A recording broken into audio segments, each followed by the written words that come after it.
손흥민 선수가 북런던 더비에서 풀타임을 소화하지 못하고 78분에 히샬리송과 교체를 당했는데, 아무래도 히샬리송과 교체를 한 것은 기동력적인 부분을 포스테콜로 감독이 좀 생각을 하면서 교체를 했을 거거든요. 근데 아무래도 팀의 에이스를 북런던 더비에서 최대 라이벌 매치에서 중간에 뺀다는 건 아무래도 쉽게 선택할 수 있는 일이 아니고요. 그만큼 손흥민 선수가 많이 지쳐 있었다는 것을 의미해요. 근데 왜 이런 현상이 나타나냐면, 토트넘의 지금 현재 압박 형태가 체계적이지 않고 정말 무작정 압박하는 형태가 나타나고 있거든요. 그러니까 기본적으로 이 문제는 이번 시즌 안 좋았던 토트넘의 경기들, 첼시전, 그리고 6대3으로 졌었던 리버풀전, 그리고 오늘 북런던 더비까지 연속해서 나타나는 문제예요. 그러니까 토트넘이 전방 압박을 했을 때 전방 압박을 잘하면 모르겠는데, 탈압박이 좋은 팀을 상대로 압박을 할 때 무지성으로 압박을 하는, 특히 가장 중요한 건 손흥민이나 쿨루셉스키, 이 좌우 측면에 있는 선수들이 너무 가운데로 들어와서 센터백을 압박하려고 합니다.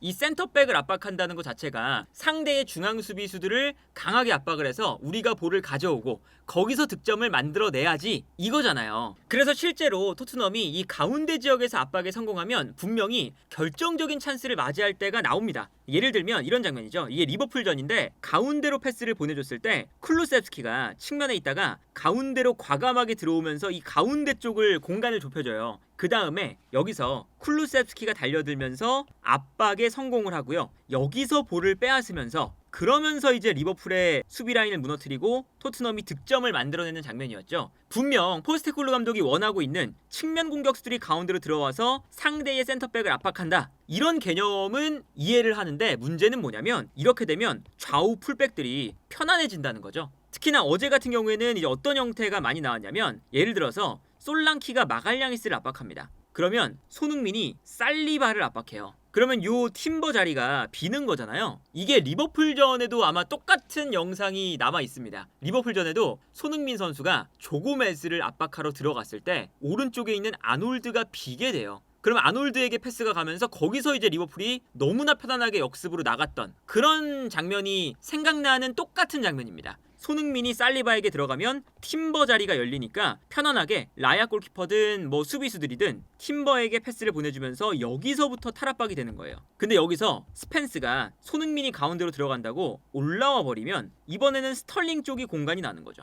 그렇다고 해서 아치그레이가 또 따라가면 하베르츠에게 공간이 나고, 드라구신이 따라가면 트로사르에게 공간이 나고, 이런 식인 거거든요. 그러니까 이제 선수가 기본적으로 압박에 대한 이런 움직임이 너무 과감하게 들어가면서 측면에 너무 넓은 공간을 허용한다. 그리고 만약에 손흥민이 이렇게 가운데로 들어갔으면 아예 타이밍도 잘 맞춰서 같이 올라와야 되는데, 같이 올라오는 게 아니라 스펜스가 팀버에게 패스가 이미 도달했을 때 그제서야 막 올라와요. 이거는 팀적으로도 이 압박이 준비가 안 됐다는 거죠. 그러다 보니까 어쩔 때는 팀버에게 볼이 가면 손흥민이 살리바를 압박했다가 팀버를 압박했다가 다시 살리바를 압박했다가 왔다 갔다 하면서 이 측면 공격수 자리가, 쿨루셉스키도 마찬가지입니다. 볼만 졸졸졸 따라다니면서 뭐 훈련을 하는 것처럼 될 때가 많거든요. 그래서 예를 들면 이런 장면이에요. 이게 첼시와의 경기인데, 이때도 오른쪽 풀백으로 나왔었던 카이세도가 가운데로 들어갑니다. 그런데 손흥민은 카이세도를 따라가는 게 아니라 본인의 앞쪽에 있는 바디아시를 따라가요. 센터백을 따라가는 거죠. 왜냐면 1대1로 요 앞에서 모두를 압박을 해야 되니까. 근데 그 순간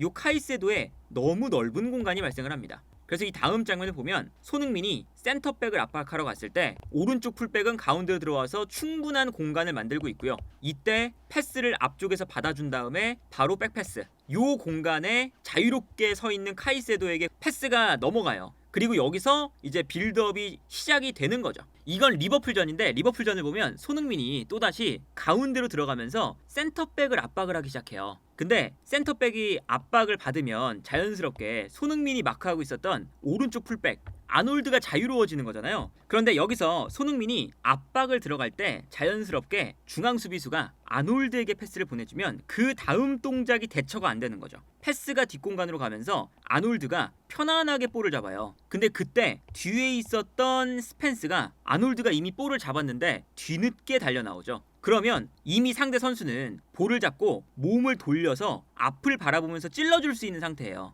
그러니까 이게 압박을 할 때도 빠르게 달려들어서 상대가 돌아서지 못하도록 그래야 앞을 바라보지 못하잖아요. 근데 압박을 들어가는 타이밍이 늦으니까 편안하게 돌아서서 패스를 찔러주는 거죠. 심지어 스펜스가 올라와 있기 때문에 선수가 후방에 순간적으로 한 명이 부족해진 상황이니까 공간도 굉장히 많이 나왔었죠. 이런 패턴으로 토트넘이 실점을 했어요. 리버풀전에. 이 장면도 손흥민이 가운데로 들어가고 있고, 그러니까 아놀드 쪽이 비게 되고요. 그래서 리버풀이 아놀드에게 패스를 보내줬고, 이때 스펜스가 뒤늦게 올라옵니다. 그러니까 아놀드가 볼을 잡아서 몸을 돌릴 수 있는 여유가 생기고, 돌린 다음에 스펜스가 올라오면 공간이 많이 생기니까 이 공간으로 돌아서서 롱킥, 그러면서 뒷공간이 무너지면서 실점을 하는 장면이었죠. 그러니까 요즘에 토트넘이 강팀을 만날 때마다, 특히나 탈압박이 잘 되는 팀을 만날 때마다 너무 과도한 압박에 상대팀이 편안하게 볼을 받아서 전개하고 거기서 출발을 하는, 이게 반복이 되는 거예요. 오늘 경기도 마찬가지입니다. 손흥민의 움직임을 보면요, 손흥민 선수가 가운데로 들어가서 살리바를 압박해요. 근데 살리바를 압박하면 살리바가 오른쪽에 있는 팀버에게 패스를 보내줄 수가 있겠죠. 그래서 이 다음 장면을 보면 손흥민이 압박을 들어갈 때 팀버가 편안하게 자유로운 상태가 되는 걸 볼 수가 있고요. 그러다 보니까 살리바가 앞에 있는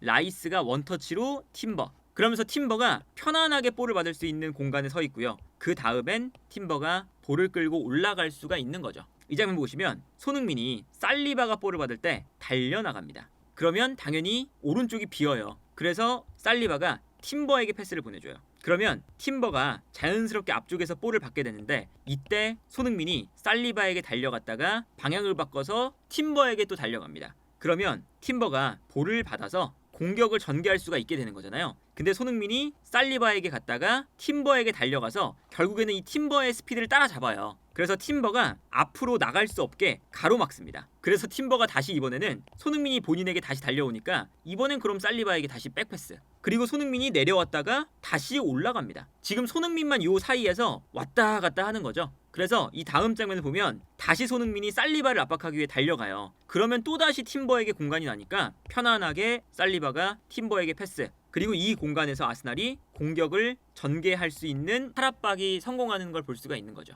그러니까 포스테코글루 감독은 계속 인터뷰를 할 때는 앞쪽에서 우리가 압박을 해야 된다, 우리가 강하게 압박을 해야 상대가 돌아서지 못하게 만들어야 된다, 약간 이제 늘 그런 얘기를 하는데, 그런 달려드는 것만 하면 안 되고 당연히 체계적인 압박, 우리 선수들이 틈이 안 보이게 모든 선수를 압박을 잘 해야 상대가 줄 수 있는 공간을 못 찾고 거기서 자연스럽게 탈압박이 안 되고 볼을 빼앗아서 공격을 할 수가 있는 거잖아요. 근데 그런 것들이 너무 과도하게 압박을 해버리니까 문제가 생기고 있다. 그래서 오늘 경기 끝나고 아스날의 라이스가 어떤 인터뷰를 했냐면요, 우리가 더비 경기에서 10점도 넣을 수 있었다, 그리고 이 10점을 넣을 수 있었던 기회들이 왜 나왔냐면, 전반전에 정말 순수하게 우리가 경기를 완벽하게 지배를 했고, 전반전엔 5골에서 6골을 넣은 다음에 후반전에는 10골을 채울 수 있을 뻔했다. 그 정도로 공간이 많았습니다. 왜 그랬냐면, 우리가 경기를 할 때, 특히나 아스날이 홈에서 경기를 할 때 정말 오랜만에 이런 팀을 만났다. 어떤 팀이냐, 원문을 보면 우리를 상대로 공간을 열어뒀다, 공격적으로 나왔다. 그래서 토트넘이 공격적으로 올라왔을 때 우리는 편안하게 경기를 했다 라고 인터뷰를 했어요. 그래서 오늘 토트넘이 공격적으로 올라와서 뒤에 공간을 만들고 과감하게 올라왔을 때 그러한 방식은 우리가 경기를 풀어나가는데 아주 편한 방식이다 라고 표현을 했습니다. 이거는 이 토트넘의 전방 압박이 얼마나 허술한지, 상대팀 입장에서 풀어나가기가 얼마나 편한지를 알 수 있었던 인터뷰인 거죠. 상대 선수가 정말 그렇게 이야기를 했으니까. 그래서 전반적으로 보면 오늘 손흥민 선수가 득점을 했지만 경기 중간부터 이제 체력적으로 많이 떨어지면서 영향력이 급격하게 줄어든 이유, 그리고 이렇게 급격하게 체력적으로 줄어들었을 때 영향력이 줄어드는 현상이 이번 경기뿐만 아니라 계속 반복이 되고 있거든요. 이거는 뭐 사실 손흥민뿐만 아니라 모든 이 선수들이 똑같아요. 경기 초반에 반짝 전방 압박을 막 하다가 경기 초반만 지나면 전방 압박이 풀리면서 압박이 안 되고 동점당하고 역전당하고, 이런 현상이 너무나 많이 발생을 하고 있는데, 이거는 포스테코글루 감독이 우리는 전방 압박을 해야 돼, 우리의 축구 철학을 보여줘야 돼 라고 계속 인터뷰를 하지만 그 축구 철학이 체계적이지 않기 때문에 발생하는 문제, 그리고 상대팀이 이렇게 너무나 사실 노골적으로 10골을 넣을 수 있었어, 그리고 상대가 과감하게 달려 나오면서 우리가 편안하게 경기를 했어 라고 이야기를 하는 건 분명히 토트넘이 생각을 다시금 해봐야 되는 문제가 아닐까 그래서 이번 북런던 더비는 기본적으로 이제 아스날이 토트넘을 정말 순수하게 라이스의 말처럼 지배를 했던, 그냥 무작정 달려가는 것이 좋은 압박 방식이 아니라는 걸 또다시 보여준 경기가 아니었나 싶습니다.